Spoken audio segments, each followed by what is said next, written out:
ஸ்தோத்திரம். மீனாட்சிபுரம் ஐபிசி மீனாட்சிபுரம் சென்டரில் ஸ்தோத்திரம். நம்ம எல்லாரும் ஒரே குடும்பமாக இருக்கிறோம். நம்முடைய சென்டரில் குழல் மந்தத்தில் கர்த்தருடைய ஊழியத்தை செய்து வருகிற பாஸ்டர் சாஜி பிபி அவர்கள் நாளிலே நமது மத்தியில் உண்டு. நம்முடைய மீனாட்சிபுரம் சென்டரினுடைய ஸ்தோத்திரம் வைஸ் பிரசிடண்டாகவும் இருக்கிறார். மிகுந்த ஒரு சந்தோஷம். அநேக வருடங்கள் நாங்கள் ஒன்றாய் ஸ்தோத்திரம் இருந்து ஊழியம் செய்து வர அவர் உதவி செய்திருக்கிறார். நிறைய விதத்தில் பிவிபி காரியத்தில், சண்டே கிளாஸ் விஷயத்தில், நிறைய காரியங்களில் நல்ல அனுபவம் வாய்ந்த கர்த்தருடைய ஊழியக்காரர். அந்த பகுதியில் கர்த்தருடைய கர்மங்களை உறுதி செய்து வர குடும்பமாய் விசேஷமாக நம்ம மாதந்தோறும் போய் எப்படி தேர்தல் செய்வோம் அது மாதிரி அவங்க மாதத்தில் 2 முறை 3 முறை நிறைய தெருக்கள் தோறும், நிறைய வீதிகள் தோறும் நிறைய ஊழியக்காரர்கள் அவங்க டீமா மாசத்துல 2 முறை 3 முறை 4 முறையெல்லாம் போய் அவங்க தெரு பிரசனம் செய்வதுண்டு. கர்த்தர் அப்படியாக உபயோகித்து வருகிற ஒரு தாசன் நமது மத்தியிலே இருப்பது மிகுந்த சந்தோஷம். இவளிலே கர்த்தருடைய வார்த்தையை அன்பு தாசன் கொண்டு வருவார். நம்மள கரங்களை தட்டி நம்ம குறிப்பிட்டு சாப்பிடுவாங்க.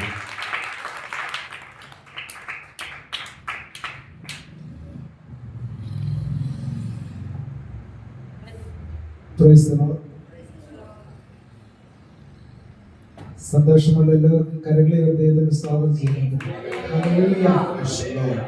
സന്തോഷമാകുന്നവരെല്ലാം കരങ്ങളെ ഉയർത്തി കർത്താവിന്റെ പരിശുദ്ധമായ നാമം ഈ രാത്രിയിൽ വാഴ്ത്തപ്പെടുമാറാകട്ടെ. இந்த சாயங்காலங்களிலே கர்த்தருடைய நாமம் கடந்து எல்லாருடைய நிமித்தமாய் മഹിമപ്പെടുவதாக. ഈ കർത്തൃ ദിവസത്തിന്റെ വൈകിയ സമയത്ത് ഇങ്ങനെ ഒരു കൂട്ടായ്മയിൽ കടന്നു വന്ന് നിങ്ങളോടൊപ്പമായിരിക്കാൻ വലിയവനായ ദൈവം എന്റെ ജീവിതത്തിൽ ഒരുക്കിയ നല്ല അവസരത്തെ ഓർത്ത് ഞാൻ ദൈവത്തിന് സ്തോത്രം ചെയ്യുന്നു. இந்த சாயங்காலங்களிலே கர்த்தருடைய சன்னிதானத்திலே உங்களோடு கூட சேர்ந்து ஆராதிக்க, அவருடைய பிரசன்னத்தை மகிமையை உணர தேவன் தந்த நல்ல ஸ்லாக்கியத்துக்காய் സർവ്വവല്ലഭനായ ദൈവത്തെ തുതിக்கிறேன், സ്തോത്രിக்கிறேன். ഇതിനു മുമ്പ് പല മീറ്റിങ്ങുകൾക്ക് ഈ ആരാധനാലയത്തിൽ എനിക്ക് കടന്നു വരുവാൻ ഇടയായിട്ടുണ്ട്. இதற்கு முன்பதாக இங்கே இந்த சபையிலே நிறைய கூடுகைக்கு, நிறைய மீட்டிங்க்கு கர்த்தருடைய தாசன் இங்கே வந்திருக்கிறார், பங்கு பெற்றிருக்கிறார். ഏകദേശം 10-15 വർഷത്തോളമായി ഈ മീനാക്ഷിപുരം സെന്ററിൽ കടന്നു വന്ന് കർത്താവിന്റെ മഹത്വമേറിയ വേലയിലായിരിക്കാൻ ദൈവം ഞങ്ങൾക്ക് കുടുംബമായി അവസരമൊരുക്കി. அன்பு பாஸ்டர் ஒரு குடும்பம் கிட்டத்தட்ட ஒரு 15 வருஷம் மீனாட்சிபுரம் சென்டரோடு கூட இணைந்து சேர்ந்து குடும்பமாய் அவர்கள் കേരള പദ്ധതിയിലേക്ക് കർത്തருடைய ஊழியத்தை செய்து வர அவர் உதவி செய்திருக்கிறார். ഞങ്ങൾ ഇവിടെ കടന്നു വന്ന സമയത്ത് തന്നെ മീനാക്ഷിപുരം സഭയിൽ ഒരു ആരാധനയിൽ സംബന്ധിക്കുന്ന സമയത്ത് പ്രിയ കർത്തദാസൻ ജയനാഥ് പാസ്റ്റർ കുടുംബവും അവിടെ ഉണ്ടായിരുന്നു. അന്ന് മുതൽ അദ്ദേഹത്തെ കാണുവാനും ആത്മീയ ബന്ധത്തിൽ ഇന്നുവരെ ആയിരിക്കാൻ ഇടയായി ഓർത്ത് ഞാൻ ദൈവത്തിന് സ്വാഗതം ചെയ്യുന്നു. ആമേൻ. പാസ്റ്റർ കടന്നു വന്ന കുടുംബമായി മീനാക്ഷിപുരം സെന്ററിലെ ஜாயின் பண்ணும்போது தான், அதுக்கு ஜஸ்ட் கொஞ்சம் ஒரு 6 மாசத்துக்கு முன்னாடி தான் நாங்களும் அங்கே மீனாட்சிபுரம் சென்டர்ல இல்லை மீனாட்சிபுரத்தில் இருந்தோம். அப்போ அங்கே ஊழியம் செய்யும் போது சோதரம் என்னையும் குடும்பத்தை பார்க்கவும், அது அன்றிலிருந்து இன்று வரை நல்ல ஒரு பந்தம், ஐக்கியம் தேவன் தந்ததுக்காக கர்த்தரை ஸ்தோத்திரிக்கிறேன். അത് മാത്രമല്ല ഈ ഇവിടെയുള്ള പ്രിയ ദേവദാസന്റെ കർത്തൃദാസി നാട്ടിൽ ഞങ്ങൾക്ക് ഒരു സഭയിൽ உள்ளவராയിരുന്നു. நம்முடைய பாஸ்டர் அவங்க எல்லாம் கேரளாவிலே இன்னைக்கு மாவட்டத்தில் அவங்க ஒரே சபையை சேர்ந்தவர்கள். பாஸ்டரும் நம்ம பாஸ்டர்மாவெல்லாம் ஒரே சபையை சேர்ந்தவங்க. വർഷങ്ങൾക്ക് ശേഷം ഇവിടെ കടന്നു വന്നതിന് ശേഷമാണ് ഇവിടെയാണ് എന്നുള്ള കാര്യം ഞങ്ങൾക്ക് അറിയാനിടയായി. அநேக வருடங்களுக்கு பிறகு இங்கே வந்த பிறகுதான் பாஸ்டர்மா இங்கே இருக்கிறாங்க, ஊழியம் செய்யறாங்க என்று அறிந்து கொள்ள அனுமதி செய்தார்.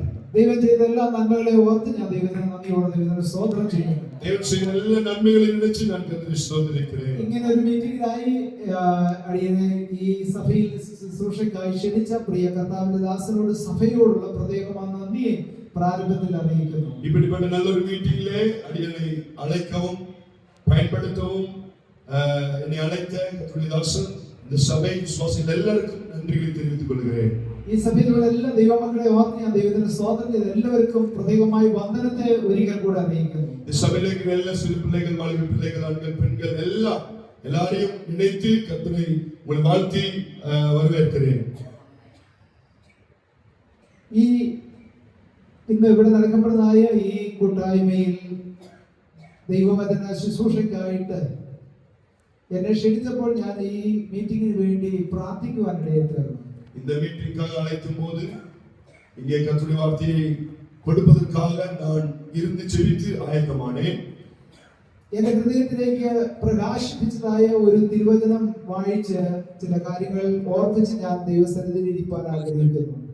ஜெபித்து ஆயத்தமான போது ஆண்டவர் உணர்த்தின வசனங்களை வாசித்து அதிலிருந்து சில காரியங்களை நாம் தியானித்து ஜெபிக்கலாம். അതിന് ആധാരമായി ഗലാത്യർക്ക് എഴുതിയ ലേഖനം, அதற்கு ஆதாரமாக கலாத்தியர் எழுதின நிருபம் 2ാമത്തെ അധ്യായം 2வது அதிகாரம் അതിന്റെ 1ാമത്തെ വാക്യം, அதனுடைய 1வது வசனத்தை வாசிக்கலாம்.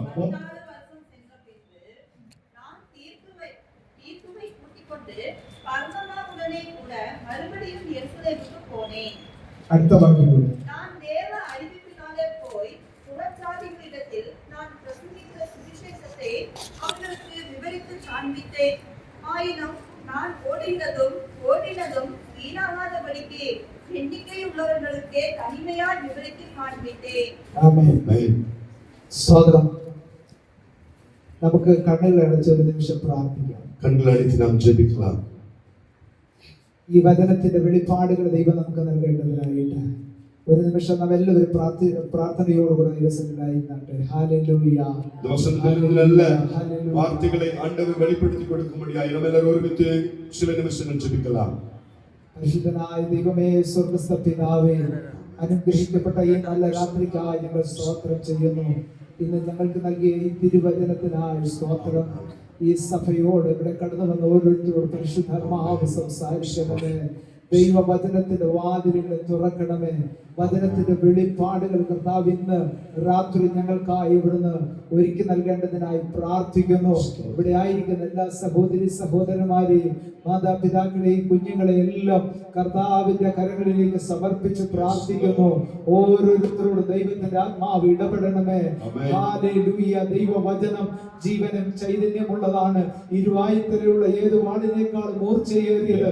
പ്രാണനെ ആത്മാവിനെ സത്യവചനങ്ങളെ വേർപിടിപ്പിക്കും വരെ തുളച്ചു ചെല്ലുന്ന ദൈവത്തിന്റെ വചനം ഇന്ന് രാത്രി ഇവിടെ ശക്തിയായി വെളിപ്പെടുവാൻ ഇന്ന് രാത്രി കടന്നു വന്ന ഓരോരുത്തരോടും പരിശുദ്ധാത്മാവ് ഇടപെടുവാനായി പ്രാർത്ഥിക്കുന്നു. വചനത്തിന്റെ ശുശ്രൂഷയ്ക്ക് തടസ്സമായി നിൽക്കുന്ന എല്ലാ ഇരുളിന്റെ ശക്തികളെയും യേശുവിൻ നാമത്തിൽ ശാസിക്കുന്നു. ഹല്ലേലൂയ. വചനത്തിന്റെ കലവറ ഇന്ന് രാത്രി ഞങ്ങൾക്കായി തുറക്കപ്പെടുമാറാകട്ടെ. അസാധാരണമായ ദൈവത്തിന്റെ കൃപകൾ ഇന്ന് രാത്രി ഞങ്ങളുടെ നടുവിൽ വെളിപ്പെടുത്തേണ്ടതിനായി പ്രാർത്ഥിക്കുന്നു. കർത്താവിന്റെ കരങ്ങളിലേക്ക് സമ്പൂർണ്ണമായി താഴ്ത്തി ഏൽപ്പിക്കുന്നു. പ്രാർത്ഥന കേട്ടതിനായി സ്തോത്രം. യേശുവിൻ നാമത്തിൽ തന്നെ നമ്മുടെ കരങ്ങളെ ഉയർത്തി ഒരിക്കൽ കൂടെ സ്തോത്രം ചെയ്യാം.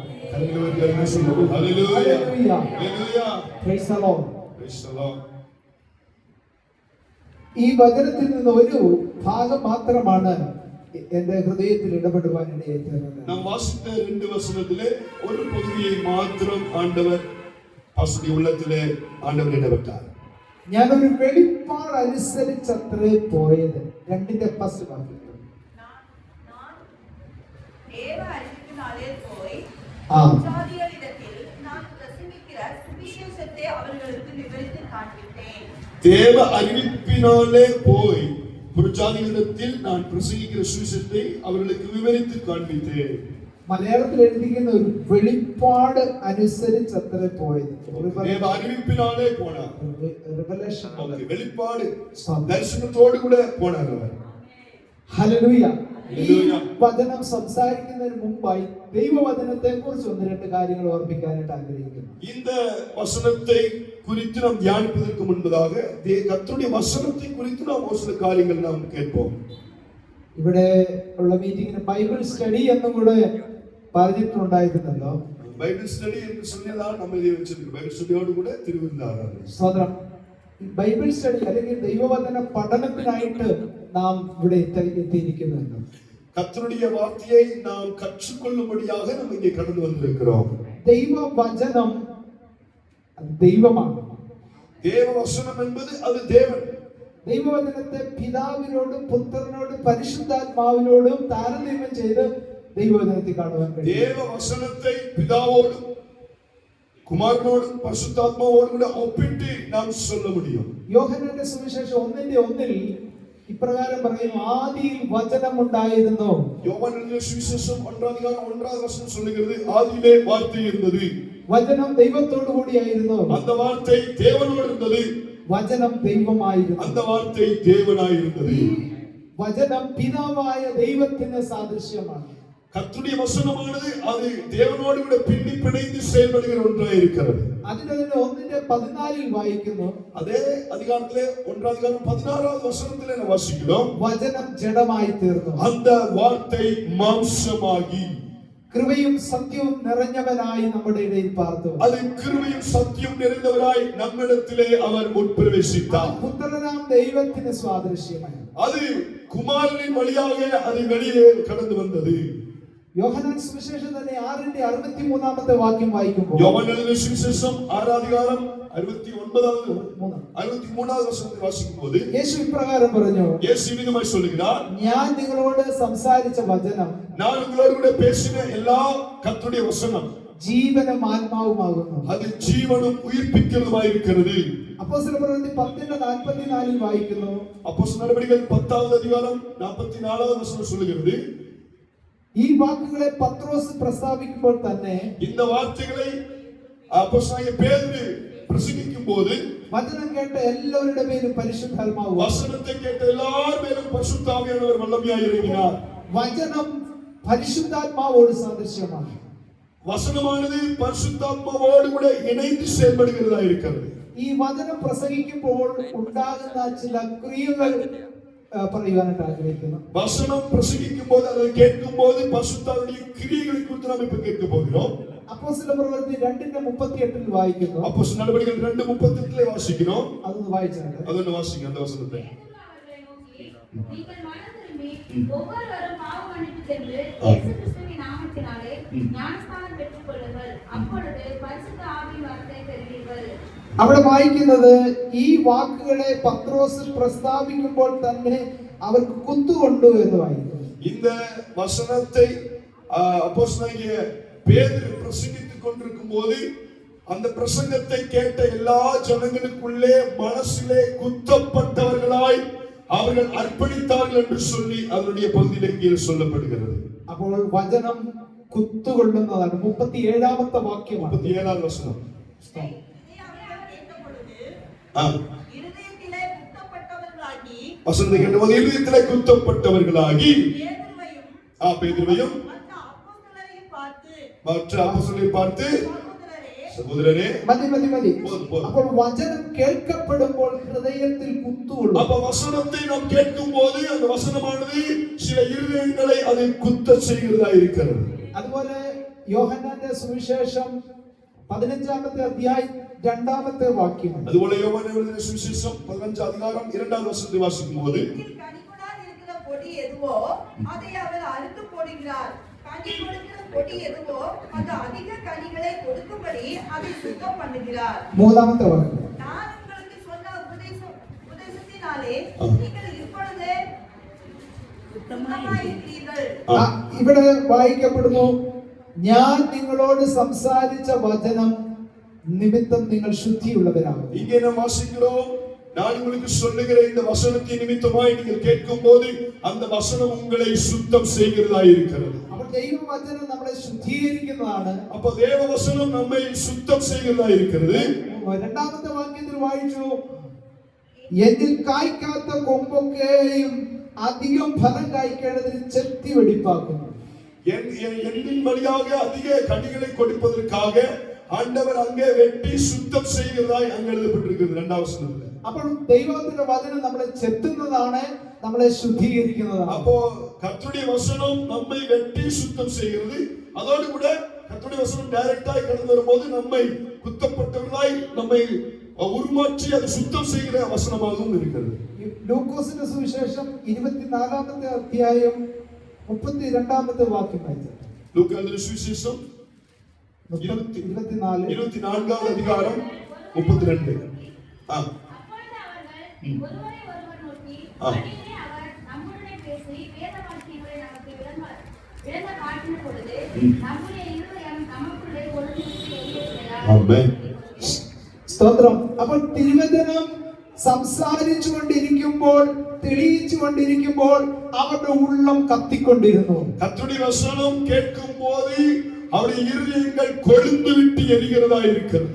അപ്പോൾ തിരുവചനം കേൾക്കപ്പെടുമ്പോൾ സംഭവിക്കപ്പെടുന്നതായ 4 കാര്യങ്ങൾ ഞാൻ പറയാനിടയായി. அப்போ கர்த்தருடைய வசனத்தை கேட்கும் போது நமக்குள்ளே நடப்பிக்கிற கிரியைகளிலே 4 காரியங்களை நாம் கேட்டோம். ഒന്ന് കുത്തുകൊള്ളും, 1 இருதயம் குத்தப்படும், 2 ശുദ്ധിയുള്ളതാകും, 2 சுத்திகரிக்கும், ചെത്തുന്നതാണ്, 3வது நம்மை வெட்டி சுத்தமாக்கும், 4 കത്തിക്കുന്നതാണ്. நம்முடைய இருதயத்தில் கொழுந்து விட்டு எரிகிறதா இருக்கிறது. നമ്മുടെ ഹൃദയത്തിൽ നമുക്ക് മാറ്റുവാൻ കഴിയാത്ത പല ഭാവ സ്വഭാവങ്ങളൊക്കെ ദൈവവചനത്തിന്റെ ശക്തിയാൽ Yes. അത് കത്തിച്ച് മാറ്റുവാനിടയായി. ஆமென். நம்முடைய இருதயத்திலே, நம்முடைய வாழ்க்கையிலே, நம்முடைய உள்ளத்திலே நாம் கூட சில சுபாவங்கள், எண்ணங்கள், சில கிரியைகள், மாற்ற முடியாத காரியங்களை கூட இந்த வசனம் உள்ளே புகுந்து அது கத்தி எரிந்து அதை மாற்றத்தக்கதான சில கிரியைகளை நடப்பிக்கிற கர்த்தருடைய வசனமாய் இருக்கிறது. ഹല്ലേലൂയ, ஹல்லேலூயா, ഹല്ലേലൂയ. ஹல்லேலூயா. ദൈവത്തിന്റെ വചനം സ്വർഗ്ഗത്തിലേക്ക് സ്ഥിരമാക്കപ്പെട്ടതാണ്. ஸ்தோத்திரம். கர்த்தருடைய வசனம் அது பரலோகத்திலிருந்து கடந்து வருகிறதா இருக்கிறது. அது பரலோகத்திற்கு உரிமை உடையதா இருக்கிறது. എന്നാൽ പല വിശ്വാസികൾക്കും വചനത്തെക്കാൾ കൂടുതൽ ആഗ്രഹം പ്രവചനം കേൾക്കുവാനായിട്ടാണ്. ஆனால் இன்னைக்குள்ள நிறைய விசுவாசிகளுக்கு வசனத்தை வாசிப்பதை விட, கேட்பதை விட இன்னைக்கு நிறைய பேருக்கு அதிக விருப்பம் எது தெரியுமா? தீர்க்கதரிசனம் கேட்பதுதான் அதிக விருப்பம். തെസ്സലോനിക്കർക്ക് എഴുതിയ 1-ാം ലേഖനം 1 தெசலோனிக்கேயருக்கு எழுதின நிருபம் 4-ാമത്തെ അധ്യായം 4வது அதிகாரம் അതിന്റെ 21 വാക്യം വായിച്ചു. அதனுடைய 21வது வசனத்தை வாசிக்கலாம். 20-21 5 அதிகாரம் 21. எல்லாவற்றையும் சோதித்து பார்த்து ம். நலமானதை 20ல இருந்து வாசிங்க. அதுதான். தீர்க்கதரிசனங்களை அற்பமாய் எண்ணாதீர்கள். Okay. எல்லாவற்றையும் சோதித்து பார்த்து நலமானதை பிடித்துக் கொள்ளுங்கள். ஆமென். ഇവിടെ വായിക്കുന്ന പ്രവചനം തുച്ഛീകരിക്കരുത്, സകലവും ശോധന ചെയ്ത് നല്ലത് മുറുകെ പിടിപ്പി. இங்கே சொல்லப்படுகிறது, தீர்க்கதரிசனங்களை அற்பமாய் எண்ணாதிருங்கள், எல்லாவற்றையும் சோதித்து பார்த்து நலமானதை பிடித்துக் கொள்ளுங்கள். അവൻ പ്രവചനത്തിൽ പല കാര്യങ്ങൾ വേണ്ടാത്തതും ഒക്കെ കടന്നു വരാം. அப்ப தீர்க்கதரிசனங்கள வேண்டுகிற காரியம் வரும், வேண்டாத காரியங்களும் அதுல உட்புகுத்து கடந்து வரும். അപ്പോൾ അത് എന്താണെന്ന് നമ്മളൊന്ന് ശോധന ചെയ്ത് നമുക്ക് നല്ലത് പിടിക്കുവാനായിട്ടാണ്. அது என்ன? அதிலே தீர ஆராய்ந்து பரிசோதித்து நலமானதை மாத்திரம் பிடித்துக் கொள்ளுங்கள் என்று சொல்லி அங்கே சொல்லப்படுகிறது. പ്രവചനം നിന്ന് പോയിട്ടില്ല, പ്രവചനം ഇന്നുമുണ്ട്. പ്രവചനം ഏറ്റവും ശ്രേഷ്ഠമായ ഒരു കാര്യമാണ്. അത് നമ്മളെല്ലാവരും ആഗ്രഹിക്കുന്ന ഒരു കാര്യമാണ്. தீர்க்கதரிசனமானது அது நின்று போகவில்லை, இன்றும் செயல்பட்டுக் கொண்டிருக்கிறது, இன்னும் வெளிப்பட்டுக் கொண்டிருக்கிறது. அதை நாம் விரும்ப வேண்டும், அதுக்காக நம்ம தாய்க்க வேண்டும், அதுக்காக நம்ம நிறுத்தி வைக்க வேண்டாம். ஆனா அதிலே நாம நலமான நன்று பரிசோதித்து நலமானதை பிடித்துக் கொள்ளுங்கள் என்று சொல்லுகிறது. സങ്കീർത്തനം 12:6 വായിച്ചാൽ. சங்கீதம் 12:6 சொல்லப்பட்டிருக்கிறது. சங்கீதம் 12:6. கர்த்தருடைய சொற்கள் மண் குகையில் 7 தரம் உருக்கி ஆ. புரட்டப்பட்ட வெள்ளி கொப்பான சுத்த சொற்களாய் இருக்கிறது. ஆமென். Praise the lord. ദൈവത്തിന്റെ വചനം கர்த்தருடைய வார்த்தை அல்லது சொற்கள் ശുദ്ധി ചെയ്തതാണ്. மண்குகையிலே வசிங்க 7 தரம் உருக்கி 7 தரம் உருக்கி புடமிடப்பட்ட வெள்ளிக்கொப்பா இருக்கிறது. சுத்த சொற்கள் அது கர்த்தருடைய வசனமாய் இருக்கிறது. ദൈവത്തിന്റെ വചനം അത് ശോധന ചെയ്യേണ്ട ആവശ്യമില്ല. അത് നിർമ്മല വചനമാണ്. നിലത്ത് ഉലയിൽ ഉരുക്കി 7 പ്രാവശ്യം ശുദ്ധി ചെയ്ത വെള്ളി പോലെ തന്നെ. ஆமென். ஹல்லேலூயா. கர்த்தருடைய வசனத்தை நாம சோதிக்க வேண்டிய அவசியம் இல்லை, அதை எதுவும் செய்ய வேண்டிய அவசியம் இல்லை. ஆனாலும் நமக்கு ஒரு கிரியை, ஒரு மாற்றம், பிரயோஜனம், ஆசீர்வாதமாய் அமைய அது 7 முறை உருக்கி நமக்காக சோதிக்கப்பட்டு நம்மிடத்திலே சொர்க்கத்திலிருந்து கடந்து வருகிறது. സദൃശവാക്യത്തിലും കർത്താവിന്റെ വചനം ശുദ്ധി ചെയ്ത വെള്ളി പോലെ പറഞ്ഞിരിക്കുന്നു. நீதிமொழிகளில் இவ்விதமாய் சொல்லுகிறது, சுத்தம் செய்யப்பட்ட அந்த கர்த்தருடைய வார்த்தை அது நமக்கு தீபமாய் இருக்கிறது என்று சொல்லுகிறது. അപ്പോൾ ഇന്ന് രാത്രി കേൾക്കപ്പെടുന്ന ദൈവത്തിന്റെ വചനം, இந்த ராத்திரி வேளையிலே நாம் கேட்கிற கர்த்தருடைய வசனம், അത് എന്നോടുള്ള ദൈവത്തിന്റെ ആലോചനയാണെന്ന് വിശ്വസിച്ച് ராத்திரி வேளையிலே வருகிற வார்த்தை அல்லது கர்த்தருடைய வசனம் அது எனக்கு கொடுக்கப்படுகிற ஆலோசனை என்று தீர்மானித்து അത് ഏറ്റെടുക്കുവാനിടയായാൽ அதை ஏற்றெடுத்து நம்முடைய வாழ்க்கையிலே நாம் அந்த வார்த்தைக்கு வசனத்துக்கு அர்ப்பணித்தால் നിശ്ചയമായിട്ട് ദൈവം നമ്മെ അനുഗ്രഹിക്കുന്നത്. நிச்சயமாகவே கர்த்தர் வசனம் கொண்டு நம்மை ஒவ்வொருவரையும் ஆசீர்வதிப்பாராக. ഈ പ്രാർത്ഥനയിൽ കുറിവാക്യമായിട്ട് വായിച്ചതായ ഈ തിരുവചനം இன்னைக்கு இந்த ஜெபத்திலே நாம் ஆதாரமாய் வாசித்த அந்த வசனம் ഇത് എപ്രകാരം അത് നമുക്ക് പ്രയോജനകരമായി തീരുമെന്ന് ഓരോരുത്തരും വളരെ പ്രാർത്ഥനയോടുകൂടി ഇരിക്കുവാനായിട്ട് நாம் வாசித்த அந்த வசனத்திலே ஆண்டவர் நம்மோடு கூட என்ன பேச போகிறார், அது நமக்கு எவ்விதத்திலே பிரயோஜனப்பட வேண்டும் என்கிற ஒரு வாஞ்சியோடு கூட தாகத்தோடு கூட நாம் ஜெபித்து அதற்காய் காத்திருப்போம். പുതിയ നിയമത്തിൽ നമുക്കറിയാം 12 വർഷം രക്തസ്രവമുള്ള ഒരു സ്ത്രീയെ കുറിച്ച് വായിക്കുന്നു. புதிய ஏற்பாட்டிலே 12 வருஷம் பெரும்பாலுள்ள ஒரு ஸ்திரியை குறித்து நாம் வாசிக்கிறோம். ആ സ്ത്രീ യേശുവിനെ കുറിച്ചുള്ളതായ കാര്യങ്ങൾ കേട്ടു.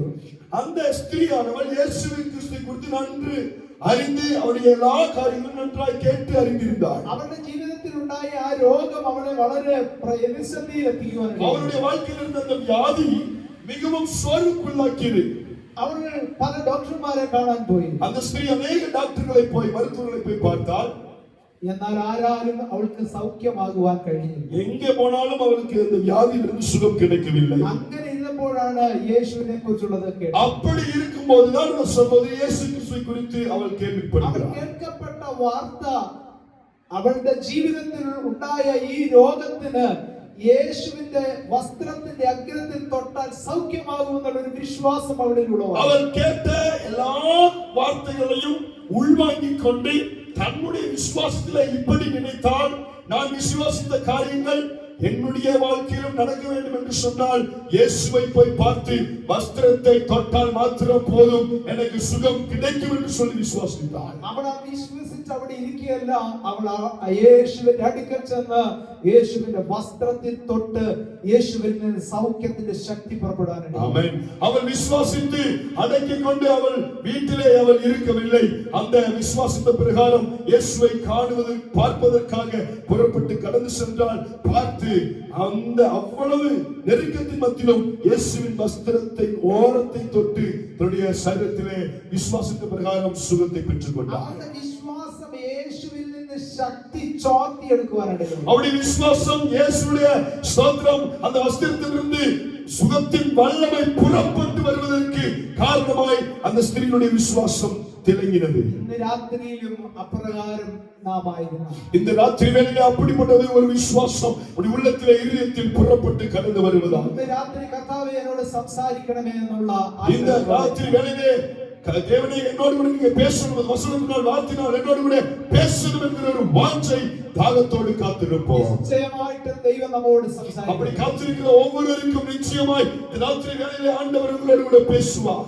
ഇവിടെ നമ്മൾ വായിച്ച ഗലാത്യർക്ക് എഴുതിയ ലേഖനം 2-ാമത്തെ അധ്യായത്തിന്റെ 2-ാമത്തെ വാക്യത്തിൽ നിന്നാണല്ലോ. இங்கே நாம் வாசித்த கலாத்தியர் எழுதின நிருபம் 2-ாம் அதிகாரம் 2வது வசனத்திலே ஒரு வார்த்தையை நாம் வாசிக்கலாம். ഇവിടെ അപ്പോസ്തലനായ വിശുദ്ധ പൗലോസ് இங்கே அப்போஸ்தலனாகிய பவுல் 14 ആണ്ട് കഴിഞ്ഞ് താൻ ബർന്നബാസിനുമായി തീത്തോസിനെ കൂട്ടിക്കൊണ്ട് യെരുശലേമിലേക്ക് പോയി എന്ന് വായിക്കുന്നു. 14 ஆண்டுகள் கழித்து பர்னபாஸை கூட்டிக் கொண்டு தீத்துவை கூட்டிக் கொண்டு பர்னபாவோடு கூட அவர் எருசலேமுக்கு போனார் என்று சொல்லி எழுதியிருக்கிறார். 14 ആണ്ട് കഴിഞ്ഞാണ് പൗലോസ് പോകുന്നത്. 14 வருஷங்கள் கழித்து அவர் எருசலேமுக்கு இப்ப பவுல் போகிறார். ആ പോകുന്നതിന്റെ പിന്നിലെ രഹസ്യം എന്ന് പറയുന്ന ഒരു വെളിപ്പാട് അനുസരിച്ചാണ് പോയത്. அங்கே அவர் புறப்பட்டு போவதற்கு பின்னாடி ஒரு ரகசியம் இருக்கிறது. அவருக்கு தேவன் வெளிப்படுத்தின அந்த வெளிப்பாட்டின் தரிசனத்தை வைத்துதான் இப்போ எருசலேமுக்கு புறப்பட்டு போகிறார். അപ്പോസ്തലനായ വിശുദ്ധ പൗലോസിന്റെ ഒരു പ്രത്യേകത എന്ന് പറയുന്നത് താൻ വെളിപ്പാടിൽ മുൻപോട്ട് യാത്ര ചെയ്യുന്നവനാണ്. அப்போஸ்தலனாகிய பவுல் அவர் ஸ்தோத்திரம் புறப்பட்டு கடந்து போகிற எல்லா இடங்களிலும் வெறுதே ஸ்தோத்திரம் சும்மா அவர் கடந்து போகவில்லை. எங்கெங்கெல்லாம் ஒளித்துக்கு போகிறாரோ ஒரு தரிசனத்தோடு கூட ஒரு வெளிப்பாடோடு கூட ஆண்டவர் உணர்த்த காலத்திலே அந்த தரிசனத்தை சுமந்து செல்கிறவராகத்தான் ஒவ்வொரு இடங்களுக்கும் ஊழியத்துக்கு கடந்து சென்றார். അപ്പോസ്തലനായ വിശുദ്ധ പൗലോസ് ഈ ഗലാത്യ സഭയെക്കുറിച്ച് വളരെ പ്രതീക്ഷയുള്ളവനായിരുന്നു.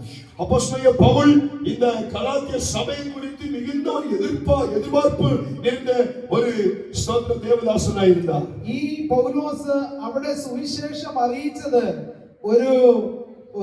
ഒരു മാനുഷികമായ നിലയിലല്ല എന്ന് നമുക്കതിന്റെ 11 മുതലുള്ള 1:11 മുതലുള്ള വാക്യങ്ങൾ കാണാൻ കഴിയുന്നുണ്ട്. இந்த கலாத்திய சபைக்கு கடந்து போகும்போது அங்குள்ள விசுவாசிகளிடத்தில் ஜனங்களிடத்தில் ஒரு மனுஷ ரீதியாய் அவர் பேசவில்லை என்று சொல்லி 1வது அதிகாரத்திலே தெளிவாக சொல்லப்பட்டிருக்கிறது. 12வது വാക്യത്തിൽ വായിക്കുന്നത്, அங்கே 12வது வசனத்தை வாசிக்கும் போது, അത് ഞാൻ മനുഷ്യരോട് പ്രാപിച്ചിട്ടില്ല, நான் அதை மனுஷனால் பெற்றதும் இல்லை, மனுஷனால் கற்றதும் இல்லை, இயேசு கிறிஸ்துவே அதை எனக்கு வெளிப்படுத்தினார். Praise the Lord. താൻ പ്രസംഗിക്കുന്നതായ സുവിശേഷം ഒക്കെ താൻ വെളിപ്പാടിനാൽ പ്രാപിച്ചതാണ്. அவர் பிரசங்கிக்கிற அந்த பிரசங்கம் ஏதோ கற்றுக்கொண்டு அல்லது சுயமாய் மாம்சிகமாய் அவர் யோசித்து சிந்தித்து பேசினவை அல்ல. கர்த்தருடைய வசனம் பேசுகிறது எல்லாம் ஆண்டவர் வெளிப்படுத்தினவைகள், தரிசனம் கொடுத்தவைகளை மாத்திரமே அவர் பிரசங்கித்தார். നമ്മുടെ കർത്താവിന്റെ ക്രൂശ് മരണത്തെ കുറിച്ച് നാം കൊരിന്ത്യർ ലേഖനത്തിൽ വായിക്കുമ്പോൾ പൗലോസ് ഇങ്ങനെ പറഞ്ഞു, ഞാൻ കർത്താവിങ്കൽ നിന്ന് പ്രാപിക്കുകയും നിങ്ങൾക്ക് ഏൽപ്പിക്കുകയും ചെയ്തെന്നാൽ. இயேசு கிறிஸ்துவின் சிலுவை மரணத்தை குறித்து 1 கொரிந்தியருக்கு எழுதிய நிருபத்திலே அப்போஸ்தலனாகிய பவுல் சொல்லும்போது, இந்த காரியங்கள் எல்லாம் நான் இயேசு கிறிஸ்துவினிடத்திலிருந்து பெற்றுக்கொண்டு இதை உங்களுக்கு நான் கற்றுக் கொடுக்கிறேன் சொல்லுகிறேன் என்று சொல்லி எழுதுகிறார். തന്റെ ജീവിതം മുഴുവനും ഈ ദൈവിക ഗൈഡൻസ് വെളിപ്പാടനുസരിച്ചാണ് മുൻപോട്ട് പോകുന്നത്. அப்போஸ்தலனாகிய பவுல் தன்னுடைய வாழ்க்கை ஜீவிதத்திலே அவர் சுயமாய் எங்கும் கடந்து செல்லவில்லை. தேவ வெளிப்பாடோடு கூட தேவன் வெளிப்படுத்துகிற காரியங்களை அனுசரித்து தான் தன்னுடைய வாழ்க்கை ஜீவிதம் ஊழியத்தை எல்லாவற்றையும் நடத்தி கொண்டு போனார். ഈ 1ാമത്തെ അധ്യായത്തിന്റെ 16ാമത്തെ വാക്യം എന്ന് വായിച്ചാൽ, கலாத்தியர் 1 அதிகாரம் 16வது வசனத்தை வாசிப்போம். உம்முடைய குமாரனை நான் பிரஜாதிகளிடத்தில் சுவிசேஷமாய் அறிவிக்கும் பொருட்டாக அவரை எனக்குள் வெளிப்படுத்த பிரியமாய் இருந்தபோது, உடனே நான் மாம்சத்தோடும் இரத்தத்தோடும் யோசனை பண்ணாமலும் எனக்கு முன்னே அப்போஸ்தலரானவர்களிடத்திலே எருசலேமுக்கு போகாமலும் அரபி தேசத்திற்கு புறப்பட்டு போய் மறுபடியும் தமஸ்கு ஊருக்கு திரும்பி வந்தேன். സ്തോത്രം. ஆமென். ഇവിടെ പറയുന്നു, ദൈവം തന്റെ പുത്രനെ കുറിച്ചുള്ള സുവിശേഷം ജാതികളുടെ ഇടയിൽ അറിയിക്കേണ്ടതിന് അവനെ എന്നിൽ വെളിപ്പെടുത്തുവാൻ പ്രസാദിച്ചപ്പോൾ. ஆமென். புறஜாதிகளிடத்திலே போய் சுவிசேஷம் அறிவிப்பதற்கு அப்போஸ்தலனாகிய பவுலை அழைக்க ஆண்டவர் பிரியமாய் இருந்தபோது ആ ഒരു വെളിപ്പാട് പൗലോസിന് ലഭിക്കുവാനിടയായി തീർന്നു. அந்த அழைக்கிற அழைப்பை வெளிப்பாடாய் அப்போஸ்தலனாகிய பவுல் பெற்றுக்கொண்டார். വെളിപ്പാട് എന്ന് പറഞ്ഞു കഴിഞ്ഞാൽ മറ നീക്കി കാണിക്കുക എന്നുള്ളതാണ്. മറ നീക്കി കാണിക്കുക. வெளிப்பாடு என்று சொன்னால் மறைக்கப்பட்ட ஒரு பொருளை அல்லது ஒரு காரியத்தை நீக்கி காண்பிக்கிறது தான் வெளிப்பாடு. ഹല്ലേലൂയ.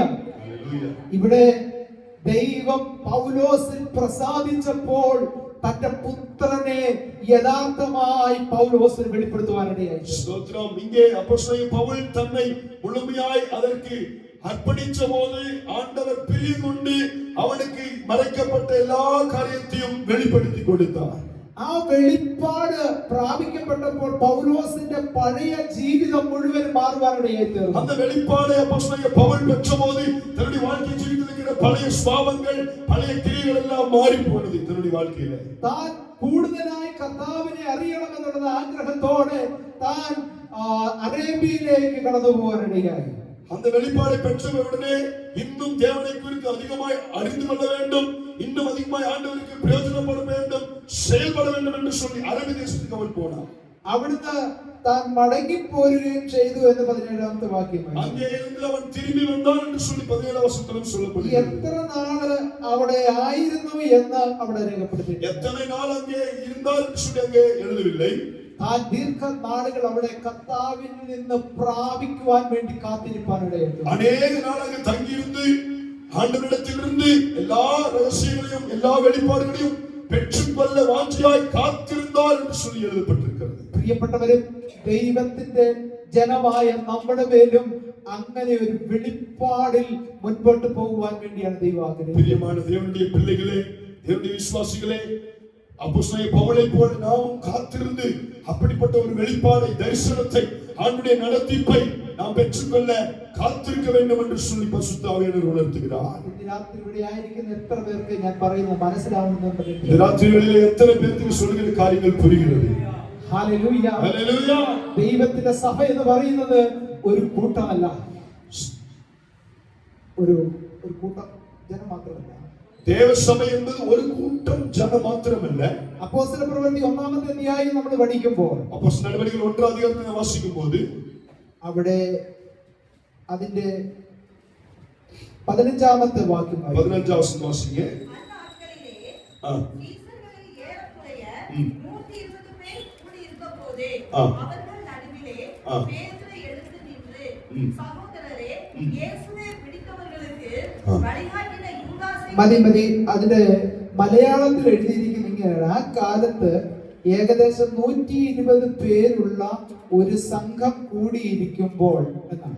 120 பேர் கூடியிருக்கிற ஒரு சபை அல்லது ஒரு கூட்டம் கூடியிருக்கும் அவர் அந்த வேளையிலே. അങ്ങനെ 120 പേർ കൂടിയിരുന്ന ഒരു കൂട്ടമല്ല സഭ. அந்த 120 பேர் கூடியிருக்கிற அந்த கூட்டம் அல்ல சபை. അതിന്റെ 2-ാമത്തെ അധ്യായത്തിന്റെ ഒടുവിലത്തെ വാക്യത്തിലേക്ക് വരുമ്പോൾ, 2வது அதிகாரம் അതിന്റെ കടൈസി പകുതി വായിക്കുമ്പോൾ, കർത്താവ് രക്ഷിക്കപ്പെടുന്നവരെ ദിനംപ്രതി സഭയോട് ചേർത്തുകൊണ്ടു. கர்த்தர் ரட்சிக்கப்படுகிறவர்களை அனுதினமும் சபையிலே கூட்டி சேர்த்தார் என்று சொல்லி ഈ സംഘം എപ്പോഴാണ് സഭയായി മാറിയത്? இந்த ஸ்தோத்திரம் கூட்டம் எப்பொழுது சபையாய் மாறினது? പരിശുദ്ധാത്മാവ് അവരുടെ മേൽ ഇറങ്ങി. பரிசுத்த ஆவியானவர் இறங்கி கடந்து வந்தபோது அது சபையாய் மாறினது. പരിശുദ്ധാത്മാവ് ഇല്ലാത്ത കൂട്ടമൊന്നും സഭയല്ല. பரிசுத்த ஆவியானவர் இல்லாத கூட்டம் ஒன்றும் சபையல்ல. പരിശുദ്ധാത്മാവ് അവരുടെ മേൽ വരുന്നതിന് വേണ്ടി അവർ കാത്തിരിപ്പാറുണ്ട്. பரிசுத்த ஆவியானவர் அவர்கள் மேல் இறங்கி கடந்து வருவதற்கு அவர்கள் மேலறை வீட்டிலே காத்திருந்தார்கள் என்று சொல்லி எழுதப்பட்டிருக்கிறது. കാത്തിരുന്നവരുടെ മേൽ കർത്താവ് അവരോട് പറഞ്ഞു, എന്നോട് കേട്ടതെല്ലാം നിങ്ങൾ പ്രാപിക്കുവാൻ യെരൂശലേമിൽ നിന്ന് വാങ്ങിപ്പോകാതെ കാത്തിരിക്കണം. ஸ்தோத்திரம். இயேசு கிறிஸ்து எடுத்துக் கொள்ளப்படுவதற்கு முன்பாக அவர்களுக்கு சொன்ன ஒரு ஆலோசனை, நீங்கள் பலப்படும்படி, தைரியப்படும்படி, ஸ்தோத்திரம், எருசலேமிலே போய் நீங்கள் பரிசுத்த ஆவியினாலே பலப்படவும் தைரியப்படவும் அவைகளை பெற்றுக்கொள்ள நீங்கள் காத்திருங்கள் என்று சொல்லி அங்கு சொல்லுகிறார். അവർ കാത്തിരിപ്പ് തുടങ്ങி. அந்த வார்த்தையை கேட்டு கீழ்ப்படிந்து அதே போல அவர்கள் காத்திருந்தார்கள். ഒരു ദിവസം കഴിഞ്ഞു, 2 ദിവസം കഴിഞ്ഞു, ஒரு நாள் கழிந்தது, 2 நாள் கழிந்தது. അവർ കൊടുക്കേണ്ടതായ വില അവർ മനസ്സിലാക്കിയപ്പോൾ പലരും വിട്ടുപോകാനിടയായി എന്ന് വായിക്കുന്നു. ஸ்தோத்திரம். இப்படியே நாட்கள் போனது. நாட்கள் போகிற போது ஒரு சிலர்கள் அந்த கஷ்டத்தை அனுபவிக்க முடியாமல் நிறைய பேர் പോയിവിട്ടാர்கள். ഏകദേശം 500-ലധികം ആളുകൾ അവിടെ കൂടിയിരുന്നു എന്നാണ് ചരിത്രത്തിൽ പറയുന്നത്. பைபிள் இல்ல, சரித்திரம் சொல்லுகிறது ஏகദേശம் 500 பேர் அந்த இடத்துல கூடியிருந்தார்கள். அப்போ நிறைய பேர் போய் கடைசியில, എന്നാൽ അവർ കൊടുക്കേണ്ട, അവർ വിട്ടുപോകുന്ന പല കാര്യങ്ങളുണ്ട്. ബിസിനസ് വിട്ടുവന്നു, കൃഷി, അതുപോലെ പല കാര്യങ്ങളൊക്കെ വിട്ട് വന്നാണ് അവര് കാത്തിരുന്നത്. ஸ்தோத்திரம். அவர்கள் கடந்து போவதற்கு காரணம் இருக்கிறது. ஏன்னு சொன்னா நிறைய வியாபாரத்தை விட்டு வந்தார்கள், நிறைய விவசாயத்தை விட்டு வந்தார்கள், தொழிலை விட்டு வந்தார்கள், தங்களுடைய குடும்பத்தை விட்டு வந்தார்கள்.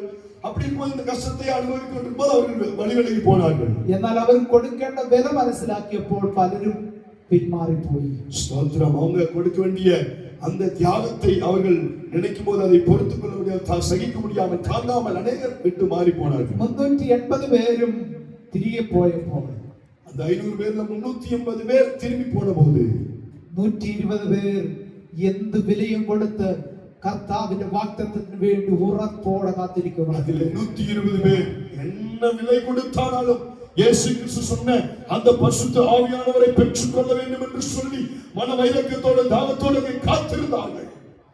നമുക്ക് അങ്ങനെ കാത്തിരിക്കാൻ കഴിയുമോ എന്ന് ഒന്ന് ശോധന ചെയ്യാം. ராத்திரிகளிலே அப்படி நாம் காத்திருக்க முடியுமா என்று சொல்லி நாம் நம்மை நாமே பரிசோதித்து பார்க்க வேண்டும். ഒരു മണിക്കൂറോ 2 മണിക്കൂറോ ഒക്കെ കാത്തിരിക്കുക എന്ന് പറഞ്ഞാൽ ഒരു ബസ്സിന് വേണ്ടിയോ വാഹനത്തിന് വേണ്ടി നമ്മൾ കാത്തിരുന്ന് നമുക്ക് ആകെ മുഷിപ്പ് തോന്നാനിടയാണ്. ஸ்தோத்திரம். ஒரு பஸ்ஸுக்காக அல்லது ட்ரெயினுக்காக 1 மணி நேரம் 2 மணி நேரம் காத்திருக்கிறோம்னா அதுக்கே நமக்கு முடிய மாட்டேங்குது. എന്നാൽ ഇവിടെ എന്ന് വരുമെന്ന് കൃത്യമായിട്ട് പറഞ്ഞിട്ടില്ല. ஆனா இப்போ இங்கே வசனத்திலே எப்ப பரிசுத்தாவியானவர் வருவார் வந்து நிரப்புவார் சொல்லி சரியான ஒரு நேரம் காலம் சூழ்நிலை அங்கே சொல்லப்படுகிறது. എന്ന് അയച്ചാലും സ്വീകരിപ്പാൻ തയ്യാറെന്നുള്ള ഉറപ്പോടുകൂടെ കാത്തിരുന്ന ഈ 120 പേരുടെ മേൽ കാത്തിരിപ്പിന്റെ 10ാമത്തെ നാള്. ஆமென். எப்ப அனுப்பினாலும் அதை நாங்கள் பெற்றுக்கொள்ள தயார், ஆயத்தம், வாஞ்சை என்று சொல்லி ஸ்தோத்திரம் காத்திருந்த இந்த 120 பேர் ആ 10ാമത്തെ നാൾ അവരുടെ മേൽ പരിശുദ്ധാത്മാവ് ഇറങ്ങി. அவர்கள் காத்திருக்க தொடங்கி 10வது நாள் அவர்கள் மேல் பரிசுத்தாவியானவர் பலமாய் இறங்கி കർത്താവിന്റെ ക്രൂശ് മരണത്തിന് ശേഷം 50ാമത്തെ നാള് இயேசு கிறிஸ்து மரித்து அடக்கம் பண்ணப்பட்டு உயிர் தெழுந்து அதிலிருந்து 50 நாள் கழிச்சு 40ാമത്തെ നാൾ കർത്താവ് സ്വർഗ്ഗാരോഹണം ചെയ്യുവാനിടയായി. 40வது நாளிலே இயேசு கிறிஸ்து எடுத்துக்கொள்ளப்பட்டார். അതിനുശേഷം 10ാമത്തെ നാളാണ് വാഗ്ദത്തത്തിന്റെ அதிலிருந்து 10 நாள் கழிச்சுதான் இங்க பரிசுத்தாவியை இவர்கள் பெற்றுக்கொள்கிறார்கள். 50ാമത്തെ നാൾ பெந்தக்கோஸ் நாள் എന്ന് പറയുന്നു. அப்படிதான் 50வது நாள் பெந்தகோஸ்து நாள் என்று சொல்லுகிறார்கள். ആ പെന്തക്കോസ് നാൾ വന്നപ്പോൾ പരിശുദ്ധാത്മാവ് അവരുടെ മേൽ ഇറങ്ങി വരാനാണ്. அந்த பெந்தகோஸ்து நாள் வந்தபோது பரிசுத்த ஆவியானவர் அவர்கள் மேல் பலமாய் இறங்கி வந்தார். അവർ അതുവരെയും പ്രാർത്ഥനയോടെ ദൈവസന്നിധിയിൽ കാത്തിരിക്കുകയായിരുന്നു. அதுவரை அங்கே இருக்கிற அந்த 120 பேரும் ஜெபத்திலும் உறுதியாய் அவர்கள் காத்திருந்து ஜெபித்துக் கொண்டிருந்தார்கள். പരിശുദ്ധാത്മാവ് വന്ന സമയത്ത് പത്രോസ് അവരുടെ നടുവിൽ എഴുന്നേറ്റ് നിന്ന് കർത്താവിന്റെ വചനം പ്രസംഗിച്ചു. அப்படி பரிசுத்தாவியான வல்லமையாய் இறங்கி கடந்து வந்தபோது அவர்கள் நடுவில் இருந்து அப்போஸ்தலனாகிய பேதுரு எழும்பி கர்த்தருடைய வார்த்தையை பலமாய் பிரசங்கிக்க தொடங்கினார். അന്ന് വിവിധ ജാതിയിലുള്ള ഭാഷയിലുള്ള ആളുകൾ അവിടെ കൂടുവാനിടയായി. വിവിധ ഭാഷക്കാരുടെ அவங்க ஜெபித்துக் கொண்டிருக்கும் போது அவர்களை சுற்றி அநேக தேசத்திலே இருக்கிற ஜனங்கள், பல மொழிகளில் உள்ள ஜனங்கள் அங்கே குடியிருந்தார்கள். അവരോടെല്ലാം അവരുടെ ഭാഷകളിൽ കർത്താവിന്റെ വചനം പത്രോസ് പ്രസംഗിപ്പാൻ. அங்கே இருக்கிற ஜனங்களுடைய எல்லா ஜனங்களின் ஸ்தோத்திரம் பாஷைகள் ஸ்தோத்திரம் விளங்கத்தக்கதாய் இங்கே ஸ்தோத்திரம் பேதுரு பிரசங்கிக்க தொடங்கினார். ആ പ്രസംഗത്തിൽ അനേകര് പരിശുദ്ധാത്മാവിനാൽ നിറയപ്പെട്ട് ദൈവസഭയിലേക്ക് കടന്നു. அந்த பிரசங்கத்தை கேட்ட நிறைய ஜனங்கள் இதயத்திலே குத்தப்பட்டவர்களாய் மனம் திரும்பி அவர்கள் ரட்சிக்கப்பட்டு சபையிலே சேர்க்கப்பட்டார்கள். പരിശുദ്ധാത്മാവ് ഇറങ്ങി വന്ന ആ നാൾ മുതൽ ഈ ശിഷ്യന്മാരെ പരിശുദ്ധാത്മാവ് മുന്നോട്ട് നയിക്കാൻ തുടങ്ങി. ஸ்தோத்திரம். பரிசுத்தாவியானவரை அவர்கள் பெற்றுக்கொண்ட அன்று முதல் ஒவ்வொரு வேளையும் ஒவ்வொரு நாளும் சீசர்களை பரிசுத்தாவியானவர் வழிநடத்தி கொண்டு போனார். പ്രിയപ്പെട്ടവരെ, അന്ന് മുതൽ ദൈവസഭ ഭൂമിയിൽ ആരംഭിക്കാനിടയായി. அன்று முதல் தேவ சபை பூமியிலே ஆரம்பித்து தொடங்கியது. ദൈവത്തിന്റെ പരിശുദ്ധാത്മാവിനാൽ നയിക്കപ്പെടുക എന്നുള്ളതാണ് ദൈവം ആഗ്രഹിക്കുന്ന സഭ എന്ന് പറയുന്നത്. ஸ்தோத்திரம். பரிசுத்த ஆவியானவராலே நடத்தப்படுகிற ஒன்றுதான் தேவ சபை. ഈ ദൈവസഭയെ മുടിച്ചുകൊണ്ടിരുന്ന വ്യക്തിയായിരുന്നു പൗലോസ്. இந்த சபையை துன்புறுத்தவும் வேதனைப்படுத்தவும் சங்கடப்படுத்துகிற ஒரு நபராய்த்தான் அப்போஸ்தலனாகிய பவுல் இருந்தார். എന്നാൽ പരിശുദ്ധാത്മാവ് തന്നെ തൊട്ടപ്പോൾ, ஆனால் பரிசுத்த ஆவியானவர் அப்போஸ்தலனாகிய பவுலை தொட்டபோது കർത്താവിനെ എപ്പോഴും അറിയണമെന്നുള്ളതായ ആഗ്രഹം തന്നെ ഉള്ളിലുണ്ടായി. ஸ்தோத்திரம். தேவனை இன்னும் அறிய வேண்டும், பரிசுத்தாவியானவரை குறித்து இன்னும் அறிய வேண்டும் என்கிற வாஞ்சை தாகம் அப்போஸ்தலனாகிய பவுலுக்குள்ளே கடந்து வந்தது. അങ്ങനെ പൗലോസ് തന്റെ മുൻപോട്ടുള്ളതായ ജീവിതം മുഴുവനും കർത്താവിനായി മാറ്റിവെക്കുവാനിടയായി. அப்படி இருக்கும்போதுதான் தன்னுடைய முழு வாழ்க்கையும் ஆண்டவருக்காக, கிறிஸ்துவுக்காக, பரிசுத்தாவியானவருக்காக என்று சொல்லி அவன் முழுமையாய் அர்ப்பணித்து அவனுடைய ஊழியத்தை செய்ய ஓடினான். തന്റെ ജീവിതത്തിൽ ദൈവത്തിന്റെ ആത്മാവ് ഇടപെടുന്നതും ദൈവം തന്നോട് സംസാരിക്കുന്നതും തനിക്ക് വ്യക്തമായി അറിയാം. தன்னுடைய அப்போஸ்தலனாகிய பவுல் தன்னுடைய வாழ்க்கையிலே பரிசுத்தாவியானவர் இடைபடுகிறதும் நடத்துகிற எல்லா காரியத்தையும் நன்றாய் அறிந்து அதன் பின்பாய் வெளிப்பாடோடு கூட தரிசனத்தோடு தான் ஒவ்வொருஇடத்திற்கும் கடந்து சென்றார். ആ വെളിപ്പാടോടുകൂടെ യാത്ര ചെയ്ത പൗലോസ് ഈ ഗലാത്യയിലുള്ള വിശ്വാസികളോട് പറയുന്ന ഒരു കാര്യമുണ്ട്. அந்த தரிசனத்தோடு வெளிப்பாடோடு கூட பிரயாணப்பட்டு போகும்போதுதான் இந்த கலாத்திய சபைகள் சகோதரிகளோடு கூட இந்த வார்த்தைகளை அவர் சொல்லுகிறார். അതിന്റെ 4-ാമത്തെ ഗലാത്യ ലേഖനം 4-ാമത്തെ അധ്യായത്തിന്റെ 12-ാമത്തെ വാക്യം വായിച്ചാൽ கலாத்தியர்களுடைய நிருபம் 4 அதிகாரம் 12 வசனம். சகோதரரே, என்னைப் போல் ஆகுங்கள் என்று உங்களை வேண்டிக் கொள்கிறேன். நான் உங்களுக்கு போதுமானேனே. எனக்கு நீங்கள் அநியாயம் ஒன்றும் செய்யவில்லை. ഇവിടെ വായിക്കുന്ന സഹോദരന്മാരെ, ഞാൻ നിങ്ങളെ പോലെ ആകിയാൽ നിങ്ങളും എന്നെ പോലെ ആകുവാൻ ഞാൻ നിങ്ങളോട് അപേക്ഷിക്കുന്നു. ஆமென். இங்கே அங்க இருக்கிற சகோதரிகளோடு கூட அவர் கேட்கிறார், எல்லாரும் என்னை போல் ஆகுங்கள் என்று சொன்ன பரிசுத்த ஆவியானவருடைய அந்த வெளிப்பாடு கொத்தவண்ணம், தரிசனம் கொத்தவண்ணம் நான் கடந்து போகிறேன். அதே போல நான் போவது போல நீங்களும் என்னை போல் ஆகுங்கள் என்று சொல்லி அங்கே சொல்லுகிறார். ഞാൻ നിങ്ങളെ പോലെ ഒരു സാധാരണ മനുഷ്യനാണ്. நானும் உங்களை போல சாதாரண மனுஷன்தான் എന്ന് പറഞ്ഞാൽ നിങ്ങളെ പോലെ ശരീരവും മനസ്സും ജഡവും ഒക്കെ ഉള്ളൊരു ഒരു മനുഷ്യൻ. உங்களை போல நானும் சரீரம், மாம்சம், ரத்தம், അതിലെ വരുന്ന പാടുകൾ, കഷ്ടങ്ങൾ എല്ലാം അനുഭവിക്കുന്ന ഒരു സാധാരണ മനുഷ്യன்தான். എന്നാൽ ഞാൻ മുൻപോട്ട് പോകുന്നത് നിങ്ങൾ പോകുന്ന പോലെയല്ല. ஆனால் நான் முன்பாய் கடந்து போகிறது உங்களை போலல்ல. അത് ദൈവത്തിന്റെ ആത്മാവിനാലാണ്. அது பரிசுத்த ஆவியினுடைய ஒரு வழிநடத்துதலை போல அவரை பின்பற்றி நான் போகிறேன். അതുകൊണ്ട് ഈ ഗലാത്യയിലുള്ള വിശ്വാസികളോട് പൗലോസ് പറയുന്ന ഒരു പ്രത്യേക ഒരു കാര്യമുണ്ട്. ஆனபடினாலே இந்த கலாத்திய விசுவாசிகளோடு கூட பிரத்யேகமான ஒரு காரியத்தை அவர் சொல்லிக் கொடுக்கிறார். അവിടെ പറയുന്നത് അങ്ങനെ சொல்லிக் കൊടുക്കുന്നത്, നിങ്ങളിൽ ഉരുവാകുവോളം പ്രസവവേദനപ്പെടുന്നവരായ എന്റെ മക്കളെ എന്ന് പൗലോസ് പറയുന്നു. അതിന്റെ 19-ാമത്തെ വാക്യം, 4 அதிகாரம் என் சிறு பிள்ளைகளே, 19 வசனம். என் சிறு என் சிறு பிள்ளைகளே, கிறிஸ்து உங்களிடத்தில் உருவாகும் அளவும் உங்களுக்காக மறுபடியும் கற்ப வேதனைப்படுகிறேன் என்று சொல்லி அவர்களை பார்த்து சொல்லுகிறார்.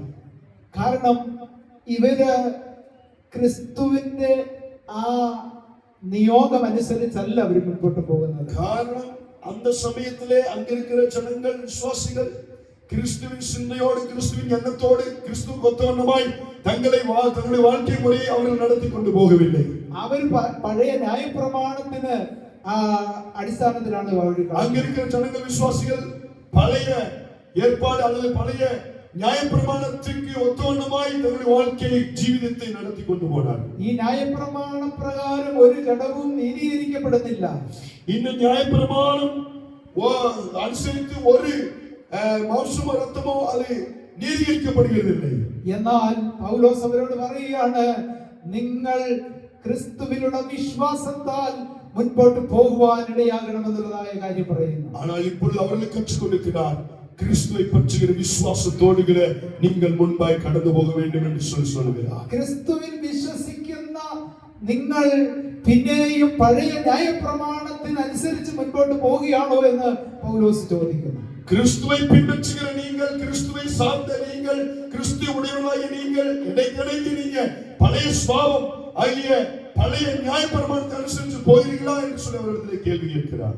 പൗലോസ് പറയുകയാണ്, നിങ്ങൾ ക്രിസ്തു ഉരുവാകുവാൻ, உங்களுக்குள்ளாய் மறுபடியும் கிறிஸ்து உருவாகும் அளவும், கிறிஸ்து உதிக்கும் அளவும் நான் பிரயாசப்படுகிறேன் என்று சொல்கிறார். ആ ഉരുവാകുക മാത്രമല്ല, ക്രിസ്തു എന്നൊരു തലയോളം നിങ്ങൾ വളരുവാൻ. அது உருவாகுவது மாத்திரமல்ல, ஒவ்வொரு வாழ்க்கையிலும் தலைவரை கிறிஸ்து வளர வேண்டும், அந்த அளவுக்கு நீங்களும் வளர வேண்டும் என்று சொல்லி கற்றுக் கொடுக்கிறார். ആ ക്രിസ്തുവിന്റെ ആത്മാവിനാലുള്ള വളർച്ചയെ കുറിച്ചാണ് അവിടെ പറയുന്നത്. கிறிஸ்துவிற்குள்ளாய் இருக்கிற அந்த ஆவியானுடைய கைடன்ஸ் பிரகாரம் நீங்களும் நடத்தப்பட வேண்டும், ஆவியிலே நடத்தப்பட வேண்டும் என்று சொல்லி ஆணித்தரமாய் அங்கே சொல்கிறார். എന്നാൽ താൻ മുൻപോട്ട് പോകുന്നത് മുഴുവനും ഈ ആത്മാവിനെ അനുസരിച്ചാണ് പോകുന്നത്. அதே இயேசு கிறிஸ்து எப்படி ஆவியானவர் நடத்தி கொண்டு போனாரோ அதே ஆவியானவர் தான் என்னையும் நடத்தி கொண்டு போகிறார் என்று சொல்லி சாட்சியாக அங்கே பிரதிபலிக்கிறார். ഇന്ന് രാത്രി നമുക്ക് നമ്മളോട് തന്നെ ഒന്ന് ചോദിച്ചാട്ടെ, இந்த ராத்திரி வேளையிலே நம்மை பார்த்து கேட்போம், ഞാൻ കർത്താവിന്റെ ആത്മാവിനനുസരിച്ചാണോ എന്റെ ഇഷ്ടമനുസരിച്ചാണോ മുൻപോട്ട് പോകുന്നത്? நான் என்னுடைய வாழ்க்கையை, என்னுடைய ஜீவிதத்தை நான் ஆவியானுடைய கைடன்ஸ் பிரகாரம் நடந்து போகிறேனா, அல்லது என்னுடைய சொந்த இஷ்டத்தின் பிரகாரம் நடந்து போகிறேனா? ദൈവത്തിന്റെ ആത്മാവുമായിട്ടുള്ള ഒരു അഭേദ്യമായ ഒരു ബന്ധവും ദൈവാത്മാവ് പറയുന്നത് നാം കേൾക്കുവാനിടയായി. தேவ ஆவியானவரோடு கூடிய நல்ல ஒரு பந்தம், நல்ல ஒரு ஐக்கியம், உறவு நாம் வைத்துக்கொண்டு அவர் சொல்லுகிற வார்த்தைக்கு மாத்திரம் கீழ்ப்படிஞ்சு அனுசரித்து போக வேண்டும். നമുക്കൊരു ഫിലിപ്പോസിനെ കുറിച്ച് നമുക്ക് അറിയാവുന്നതാണ്. பிலிப்பி குறித்து நாம் நன்றாய் அறிந்திருக்கிறோம். അപ്പോസ്തലനായ ഫിലിപ്പോസ് ശമരിയയിലേക്ക് കടന്നുപോയി സുവിശേഷം പറയുന്നു. அப்போஸ்தலனாகிய பிலிப்பு அவன் சமய பகுதிக்கு போய் கர்த்தருடைய ஊழியத்தை செய்த ஒரு நபர். ധാരാളം അത്ഭുതങ്ങൾ തന്നിലൂടെ നടക്കാനിടയായി. அங்கே பிலிப்பி பட்டணத்துக்கு போய் அவர் மூலமாய் நிறைய அற்புதங்கள் அடையாளங்கள் அங்கே அந்த பட்டணத்தில் நடந்தது. അനേക രോഗികളുടെ സൗഖ്യമാകാൻ, அநேக வியாதிஸ்தர்கள் சுகமானார்கள். മന്ത്രവാദികളൊക്കെ അവരുടെ മന്ത്രവാദ പുസ്തകങ്ങളെല്ലാം മാറ്റിക്കളഞ്ഞ് അവർ ക്രിസ്തുവിൽ വിശ്വസിപ്പാൻ, மந்திரவாதிகள் எல்லாரும் அவர் வைத்திருக்கிற எல்லா மந்திர புத்தகங்கள், அவர் செய்த எல்லா காரியங்களையும் தூக்கி எறிந்துவிட்டு கிறிஸ்துவை ஏற்றுக்கொண்டு ரட்சிப்புக்குள்ளாய் கடந்து வந்தார்கள். ശക്തമായ ശുശ്രൂഷ ഫിലിപ്പോസിലൂടെ നടക്കപ്പെടുമ്പോൾ பிலிப்பு மூலமாய் பலத்த கிரியைகளும் ஊழியங்களும் சமரிய பகுதியில் அங்கு நடந்தது. ദൈവാത്മാവ് ഫിലിപ്പോസിനോട് പറഞ്ഞു, നീ ഗസയ്ക്കുള്ള നിർജ്ജന സ്ഥലത്തേക്ക് പോവുക. அந்த ஊழியெல்லாம் செய்து முடிச்ச உடனே பரிசுத்தாவியானவர் சொன்னார், நீ ஸ்தோத்திரம் வனாந்தர பகுதிக்கு நான் உன்னை கொண்டு போகிறேன் என்று சொன்னார். ഗസയ്ക്കുള്ള നിർജ്ജനം എന്ന് പറയുന്ന ജനമില്ലാത്ത, ആളുകളൊന്നും ഇല്ലാത്ത വിജനമായ ഒരു സ്ഥലത്തേക്ക് പോവുക എന്ന് പറയുമ്പോൾ அப்போ ஆட்கள் இல்லாத, யாருமே இல்லாத ஒரு இடத்திலே, அந்த வனாந்தர இடத்திலே நான் உன்னை கொண்டு போகிறேன் என்று சொல்லும்போது, ഒരു സുവിശേഷൻ, അതായത് പാസ്റ്റർ ജനമില്ലാത്ത ഇടത്തേക്ക് പോവുക എന്ന് പറഞ്ഞാൽ അത് നമ്മൾ എങ്ങനെയാണ് അതിനെ കാണുന്നത്? ஒரு சுவிசேஷம் ஒரு ஊழியக்காரோ ஆள் இல்லாத ஒரு இடத்துக்கு நான் உன்னை கொண்டு போகிறேன்னு சொன்னா அவங்களுடைய மனநிலைமை எப்படி இருக்கும் என்று யோசித்து பாருங்க. പക്ഷെ പറഞ്ഞത് പരിശുദ്ധാത്മാവ്. ஆனா சொன்னது பரிசுத்த ஆவியானவர். പരിശുദ്ധാത്മാവ് പറഞ്ഞത് ഫിലിപ്പോസ് അങ്ങനെ കേൾക്കുവാനിടയായി. பரிசுத்த ஆவியானவர் என்ன சொன்னாரோ அதை அனுசரித்து பிலிப்பாவே கடந்து போனார். കാരണം ഫിലിപ്പോസ് എപ്പോഴും ആത്മാവിന്റെ ശബ്ദം കേൾക്കുന്ന വ്യക്തിയാണ്. കാരണം அப்போஸ்தலனாகிய பிலிப்பு எப்பொழுதும் பரிசுத்த ஆவியுடைய சத்தத்தை கேட்கிறவனாக மாத்திரமல்ல அதன்படி நடக்கிறவனாகவும் இருந்தார். അങ്ങനെ പരിശുദ്ധാത്മാവിന്റെ ശബ്ദം കേട്ട ഫിലിപ്പോസിന് യാതൊരു സംശയം തോന്നില്ല, അവൻ അത് അനുസരിക്കാനിടയായി. அப்படி பரிசுத்த ஆவியின் சத்தத்தை கேட்ட பிலிப்பு அந்த வார்த்தையை, அந்த சத்தத்தை கேட்டு சந்தேகப்படவில்லை, அவன் அவிசுவாசப்படவில்லை, உடனே அதற்கு கீழ்ப்படிந்து சொன்ன பிரகாரம் கடந்து போனான். ഫിലിപ്പോസ് അവിടെ ചെന്ന് ഇങ്ങനെ യാത്ര ചെയ്യുമ്പോൾ அந்த வனாந்திர மார்க்கமாய் அந்த வழியிலே போய் கொண்டிருக்கும் போது എത്യോപ്യ രാജ്യത്തിലെ ധനകാര്യ മന്ത്രിയായ ഷണ്ണൻ അതുവഴി തേരിൽ വരുന്നത് കാണുവാൻ, அந்த வழியாக எத்தியோப்பிய மந்திரி அங்கே தேரிலே அந்த வழியாக பிரயாணப்பட்டு கடந்து வருகிறதை பிலிப்பு பார்க்கிறார். ഫിലിപ്പോസിന് അത് പ്രശ്നമല്ല. பிலிப்புக்கு அங்கே ஒரு பிரச்சனை இல்லை. പരിശുദ്ധാത്മാവ് ഫിലിപ്പോസിനോട് പറയുവാനിടയായി, നീ തേരിനോട് ചേർന്ന് നടക്കുക. காரணம் பரிசுத்த ஆவியானவர் மறுபடியும் சொல்கிறார், நீ பிரயாணப்பட்டு நீ ஓடி போய் அந்த ஸ்தோத்திரம் எத்தியோப்பியா மந்திரி தேர்ல பிரயாணப்பட்டு போய் அவனோடு கூட போய் சேர்ந்து கொள் என்று சொன்ன உடனே அதற்கும் கீழ்ப்படிந்து உடனே போய் சேர்ந்து கொள்கிறார். ഫിലിപ്പോസ് പരിശുദ്ധാത്മാവ് എന്ത് പറയുന്നോ അതനുസരിച്ചാണ് മുൻപോട്ട് പോകുന്നത്. அங்கே பிலிப்பினை பார்க்கும்போது பரிசுத்த ஆவியானவர் என்ன சொல்கிறாரோ அதை அப்படியே கீழ்ப்படிந்து நடக்கிறவனாய். അങ്ങനെ കേട്ടപ്പോൾ ഫിലിപ്പോസ് ഈ തേരിൽ കയറിയിരിക്കുവാനും സുവിശേഷം ആ മന്ത്രിയോട് സംസാരിക്കുവാനിടയായി. அப்படி கீழ்ப்படிந்து அனுசரித்து போன பிலிப்பு அந்த தேரிலே ஏறி அந்த எத்தியோப்பிய மந்திரிக்கு சுவிசேஷம் அறிவிக்க அங்க நேர்ந்தது. അങ്ങനെ ഫിലിപ്പോസ് വെള്ളമുള്ള ഒരു സ്ഥലത്തെത്തിയപ്പോൾ ഈ ധനകാര്യ മന്ത്രിയായ ഷണ്ണൻ ചോദിക്കുകയാണ്, ഇതാ വെള്ളം, സ്നാനമേൽക്കുന്നതിൽ എന്ത് വിരോധം? அப்படி சுவிசேஷ பிரசங்கத்தை அங்கே அந்த எத்தியோப்பிய மந்திரி கேட்டபோது கேட்டுக்கொண்டே போய் கொண்டிருக்காங்க. உடனே இந்த மந்திரி பிலிப்பிட்ட கேட்கிறார், நான் இயேசுவை ஏற்றுக்கொள்கிறேன், மனம் திரும்பி இருக்கிறேன், இந்த பக்கத்துல தண்ணீர் இருக்கிறது, நான் ஞானஸ்நானம் எடுக்க ஏதாவது தடை இருக்கிறதா என்று சொல்லி கேட்டார். അവരിരുവരും വെള്ളത്തിലിറങ്ങി ഫിലിപ്പോസ് ഷണ്ണനെ സ്നാനപ്പെടുത്തുവാൻ. உடனே அங்கே ரதத்தை விட்டு கீழே இறங்கி தண்ணீருக்குள் கடந்து போய் பிலிப்பு அந்த எத்தியோப்பிய மந்திரிக்கு ஞானஸ்நானம் கொடுத்தார். സ്തോത്രം. ആ സ്നാനപ്പെട്ടതിന് ശേഷം ഫിലിപ്പോസിനെ പരിശുദ്ധാത്മാവ് എടുത്തുകൊണ്ടുപോയി എന്ന് പറയും. ஞானஸ்நானம் எடுத்து அவர்கள் பிரிந்து போகிற போது பரிசுத்த ஆவியானவர் பிலிப்பை அங்கிருந்து எடுத்துக்கொண்டு போனார் என்று சொல்லி வேதம் சொல்லப்பட்டிருக்கிறது. ഞാൻ പറഞ്ഞു വന്നതിന്റെ താല്പര്യം എന്ന് പറയുന്നത്, நான் இங்கே சொல்ல வந்த காரியம் என்னவென்று சொன்னார், ഒരുവൻ ആത്മാവിന്റെ ശബ്ദം കേൾക്കാനിടയായിരിക്കും. ஒருவன் ஆவியானுடைய சத்தத்தை கேட்க கூடுமானால் അവന്റെ ശുശ്രൂഷയുടെ ലെവൽ മാറുവാനിടയായിരിക്കും. அவருடைய ஊழியத்தினுடைய லெவல் மாறத் தொடங்கும். ആ വെള്ളത്തിൽ നിന്ന് നനഞ്ഞ ആ വസ്ത്രവുമായിട്ട് വഴിയിലൂടെ പോകുന്നത് ഒരുപക്ഷെ ആക്ഷേപം ഉണ്ടാകാൻ സാധ്യതയുണ്ട്. அங்கே ஸ்தோத்திரம் ஆவியானவர் சொல்கிற அந்த காரியத்தை ஸ்தோத்திரம் அதை கீழ்ப்படியவா அல்லது நடைமுறைப்படுத்த ஒருவேளை ஸ்தோத்திரம் படவெடுப்பு தோணலாம், ஒரு வித்தியாசமான காரியங்கள் சரீரத்தில் வரலாம். ஆனால் சந்தேகப்படாமல் அதனை முடிவெடுத்து கடந்து வரும்போது பரிசுத்த ஆவியானவர் ஜெயத்தை கொடுக்க வல்லவராய் இருக்கிறார். ஸ்தோத்திரம். ആ പരിശുദ്ധാത്മാവ് തന്നെ എടുത്തുകൊണ്ട് പോകാനിടയായി. அங்கே பரிசுத்த ஆவியானவர் அந்த ஊழியங்கள் நிறைவேற்றி முடித்த உடனே அவனை வேறொரு இடத்துக்கு எடுத்துக்கொண்டு வருவதாக நம்ம பார்க்கிறோம். ഇന്ന് രാത്രി ദൈവത്തിന്റെ ആത്മാവ് നമ്മെ കരങ്ങളിൽ എടുക്കുവാനിടയാണ്. இந்த ராத்திரி வேளையிலே பரிசுத்த ஆவியானவர் சொல்கிறார், உங்களை பிரயோஜனப்படுத்த உபயோகிக்க பரிசுத்த ஆவியானவர் தன்னுடைய கரங்களிலே உங்களை எடுக்க வாஞ்சிக்கிறார். ദൈവത്തിന്റെ ആത്മാവ് നമ്മെ വ്യത്യാസപ്പെടുത്തുവാനിടയായി. பரிசுத்த ஆவியானவர் உங்களை வித்தியாசமான രീതിയിலே அவர் உபயோகப்படுத்த வாஞ்சிக்கிறார். നമ്മുടെ കർത്താവിനോട് കൂടെ നടന്ന ശിഷ്യന്മാരിൽ ഏറ്റവും കർത്താവിനെ സ്നേഹിച്ച ഒരു ശിഷ്യനുണ്ടായിരുന്നു. ஸ்தோத்திரம். இயேசு கிறிஸ்து ஸ்தோத்திரங்களுடைய சீஷர்களிலே அதிகமாய் நேசித்த ஒரு சீஷன் உண்டு. അവൻ യോഹന്നാനാണ്. அவன் பெயர் யோவான். യോഹന്നാൻ കർത്താവിന്റെ മാർബോട് ചാരി ഇരിക്കുവാൻ. யோவான் எப்போதும் இயேசுவுடைய மார்பிலே அவர் சாய்ந்திருக்கிறவனாய் இருந்தார்.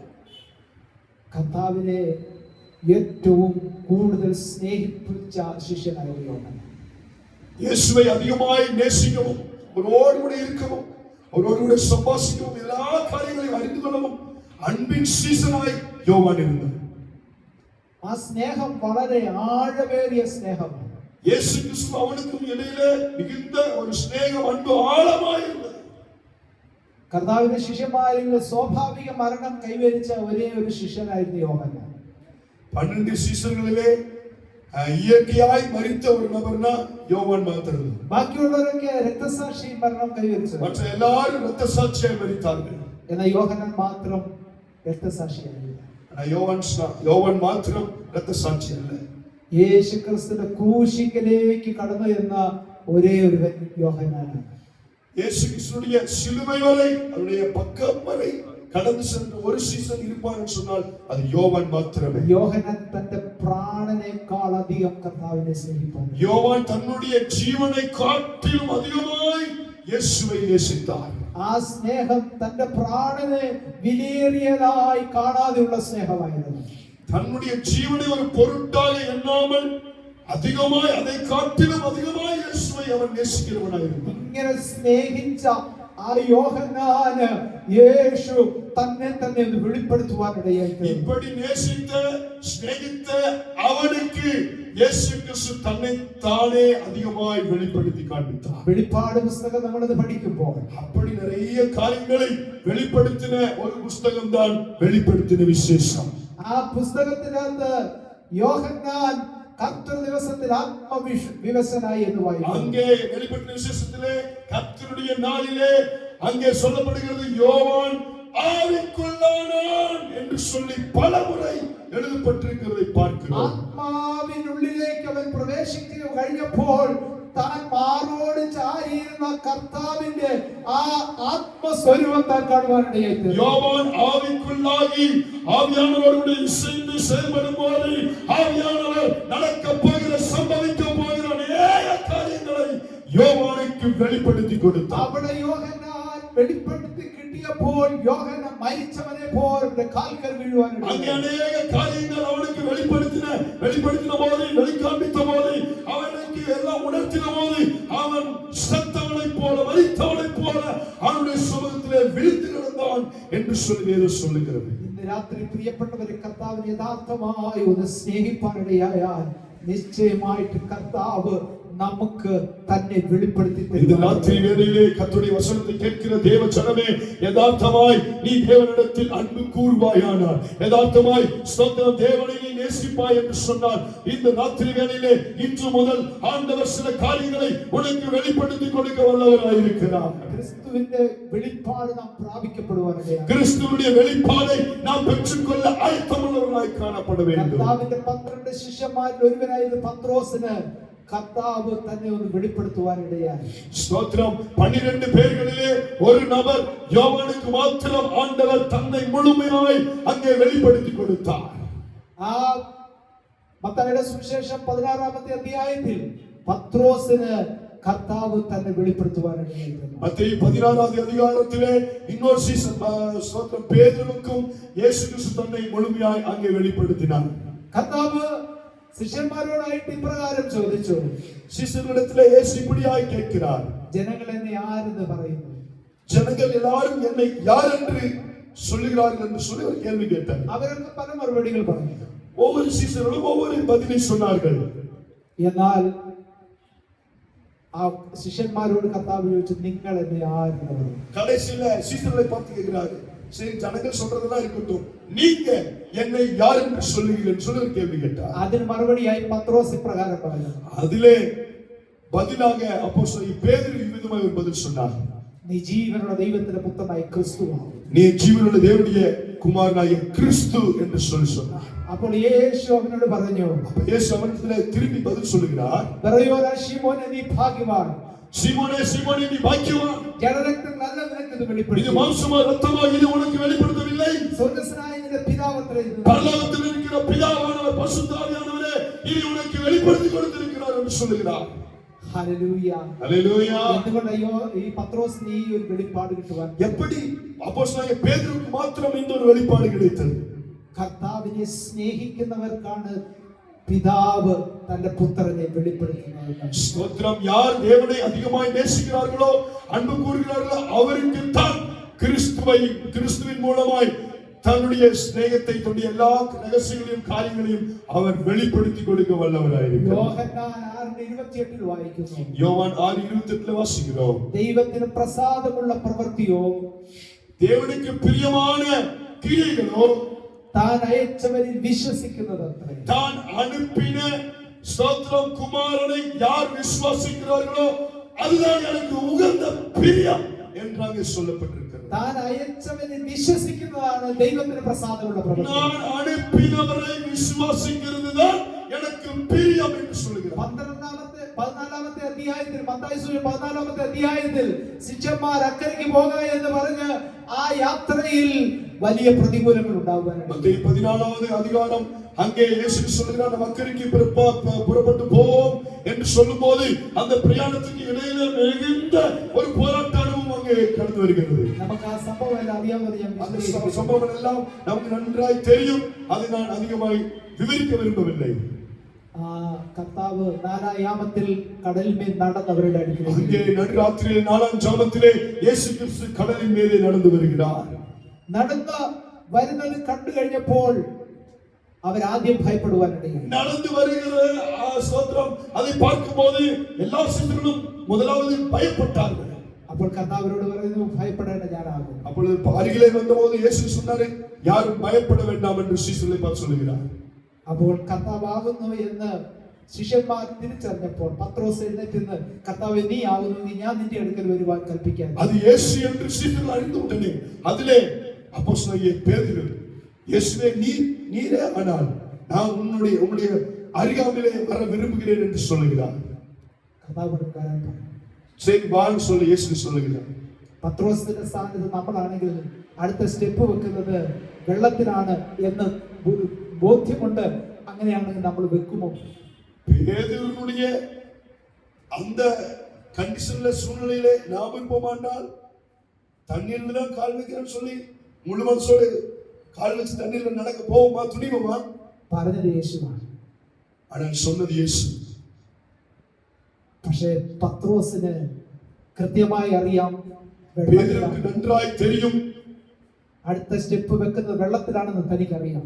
பேதுருக்கு நன்றாய் தெரியும் அடுத்த ஸ்டெப் வைக்கிறது தண்ணீர் தான் சொல்லி நன்றாய் தெரியும். എന്നാൽ പറഞ്ഞത് കർത്താവ്. ஆனா சொன்னது இயேசு கிறிஸ்து. പത്രോസ് നടക്കാൻ തുടങ്ങി. பேதுரு அங்கே நடக்க தொடங்கினான். ഈ കാര്യം സ്വർഗ്ഗം കാണുവാനിടയായി. இந்த காரியத்தை பரலோகம் அங்கே கண்டது. യേശുവിന്റെ വാക്കിനെ പത്രോസ് അനുസരിച്ചപ്പോൾ, இயேசு கிறிஸ்துவின் வார்த்தைக்கு பேதுரு கீழ்ப்படிந்தபோது, ദൈവം തന്റെ പുത്രനെ കുറിച്ചുള്ള വെളിപ്പാട് പത്രോസിന് നൽകുവാനിടയായി. ஸ்தோத்திரம். குமாரனாയ இயேசு கிறிஸ்துவின் குறித்தான வெளிப்பாடை பேதுருக்கு அங்கே வெளிப்படுத்தி கொடுத்தார். ആരൊക്കെ യേശുവിനെ പൂർണ്ണമായി വിശ്വസിക്കുന്നു, யாரெல்லாம் இயேசுவை பூர்ணமாய் விசுவாசிக்கிறீர்களோ അവർക്ക് ദൈവം തന്റെ പുത്രനെ വെളിപ്പെടുത്തും. அவர்களுக்கெல்லாம் ஸ்தோத்திரம் தன்னுடைய குமாரனாகிய இயேசு கிறிஸ்துவை குறித்தான முழு வெளிப்பாட்டை ஆவியானவர் வெளிப்படுத்தி கொடுக்க ആ வல்லவராயிருக்கிறார். വെളിപ്പാട് നമ്മെ ദിനംതോറും നടത്തുവാൻ, அந்த வெளிப்பாடு ஒவ்வொரு நாளும் நம்மை நடத்த வேண்டும். ആ വെളിപ്പാട് നമ്മളെ നിത്യതയിൽ കൊണ്ടെത്തിക്കുന്നതാണ്. அந்த வெளிப்பாடு நம்ம கடைசி வரை கொண்டு சேர்க்கிறதாக നമുക്ക് പ്രത്യാശ നൽകുന്നതാണ്. அப்படிப்பட்ட ஒரு ஸ்தோத்திர எதிர்பார்ப்பை கொடுக்கிறதுதான் கர்த்தருடைய வெளிப்பாடு. ആ വെളിപ്പാട് നമ്മെ നിരാശപ്പെടുന്നതല്ല. அந்த வெளிப்பாடு நம்மை வெட்கப்படுத்துகிறதில்லை.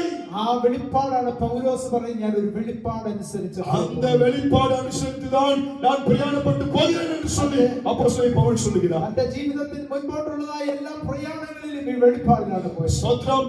அப்போஸ்தலன் பவுலுடைய எல்லா பிரயாணங்களிலும் ஊழியங்களிலும் இந்த வெளிப்பாடு அந்த தரிசனத்தை அனுசரித்துதான் அவர் கடந்து போனார். ഇന്ന് പലപ്പോഴും നാം മറ്റുള്ളവരുടെ മുമ്പിൽ നമ്മെ വെളിപ്പെടുത്തുവാൻ വേണ്ടി നാം പല ശ്രമങ്ങൾ ചെയ്യാറുണ്ട്. இன்னைக்கு இருக்கிற நம்முடைய ஜீவிதத்திலே நம்மை வெளிப்படுத்த மற்றவர்கள் முன்பாக ஸ்தோத்திரம் நம்மை நல்ல ரீதியிலே வெளிப்படுத்த நிறைய பெர்ஃபார்மன்ஸ் நிறைய காரியங்களை செய்கிறோம். എന്നാൽ നമ്മൾ നമ്മെ വെളിപ്പെടുത്താനല്ല, ஸ்தோத்திரம். இன்னைக்கு நம்மை குறித்து வெளிப்படுத்த மற்றவர்கள் முன்பாக வெளிப்படுத்த அல்ல, ദൈവം നമ്മെ വെളിപ്പെടുത്തുവാൻ, ஸ்தோத்திரம், ஆண்டவர் நம்மை வெளிப்படுத்த வேண்டும். ദൈവസന്നിധി നാം താഴ്മയുള്ളവരായി, தேவ சந்நிதியிலே நாம் தாழ்மையுள்ளவர்களாய் இருப்போம். കർത്താവേ നിന്നെ കുറിച്ച് കൂടുതലായി എനിക്ക് അറിയുവാൻ, ஆண்டவரே இன்னும் உம்மை குறித்து அதிகமாக நான் அறிந்து கொள்ள வேண்டும். ആഴമുള്ള ദൈവിക വെളിപ്പാടുകൾ കൊണ്ട് എന്നെ നിറയ്ക്കണമേ. ஆழமுள்ள ஸ்தோத்திரம் தெய்வீக வெளிப்பாட்டை குறித்து நான் அதிகமாக அறிந்து கொள்ள வேண்டும். എന്നെ ഓരോ ദിനവും ആ ആത്മാവിൽ നടത്തണമേ. என்னை ஒவ்வொரு நாளும் ஆவியினாலே நடத்தி கொண்டு போக வேண்டும்.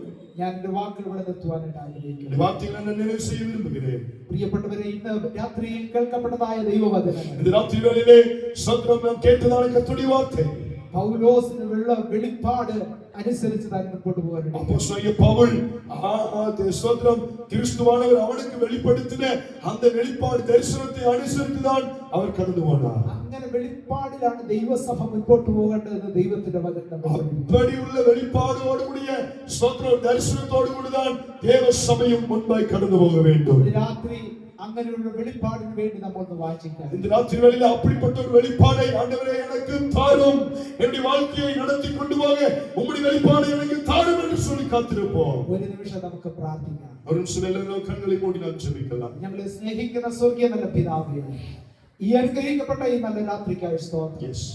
ഇന്ന് രാത്രി കേൾക്കപ്പെട്ടതായ ദൈവവചനം Amen. കർത്താവേ, ഓരോരുത്തരുടെ ജീവിതത്തിൽ ഒരു പുതിയ ദർശനമുള്ളവരായി, Amen. ഒരു വെളിപ്പാടോടുകൾ മുൻപോട്ട് പോവാൻ ദൈവത്തിന്റെ ആഴമേറിയ ആത്മാവിന്റെ ഒരു സമൃദ്ധി ഈ ദൈവസഭയുടെ മേൽ പകരേണ്ടതിനായി പ്രാർത്ഥിക്കുന്നു. Yes. ഈ സഭ ഈ ദേശത്ത് വിളക്കായി തട്ടിന്മേൽ കൊളുത്തപ്പെട്ട ദീപം പോലെ ശോഭിക്കപ്പെടുവാൻ പരിശുദ്ധാത്മാവ് കൃപ ചെയ്യേണ്ടതിനായി പ്രാർത്ഥിക്കുന്നു. ഇന്ന് രാത്രി വചനം കേട്ട എല്ലാവരെയും കർത്താവ് ധാരാളമായി അനുഗ്രഹിക്കണം. പ്രാർത്ഥന കേട്ടതിനായി സ്തോത്രം ചെയ്യുന്നു, യേശു ക്രിസ്തുവിന്റെ നാമത്തിൽ തന്നെ. Amen. ദൈവം നമ്മെ എല്ലാവരെയും ധാരാളമായി അനുഗ്രഹിക്കുമാർ.